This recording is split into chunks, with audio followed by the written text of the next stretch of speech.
আমি কয়েক বছর আরব বিশ্বে পড়াশোনা করেছি আল আজহার ইউনিভার্সিটিতে। ওয়েস্টার্ন ওয়ার্ল্ডেও আমাদের বিভিন্ন লাইব্রেরিতে ভিজিট করার সুযোগ হয়েছে। তো ওখানে আমি দেখতাম যে খুব সুন্দর সুন্দর বই, অনেক সুন্দর বাইন্ডিং, ছাপা ভালো, পৃষ্ঠা ভালো, কালারফুল।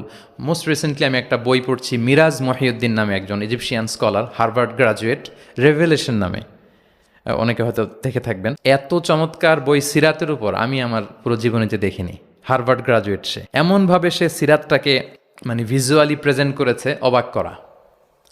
তো আমার খুব ইচ্ছে ছিল যে ওয়াই নট বাংলাদেশে আমরা আমাদের এই পাবলিকেশন ইন্ডাস্ট্রি থেকে এরকম বই কেন হয় না। তো যেই প্রকাশকের সাথেই কথা বলি ওনারা বলে যে শায়েক আপনি তো জানেন না এই দেশে মাথার চেয়ে পায়ের দাম নাকি বেশি।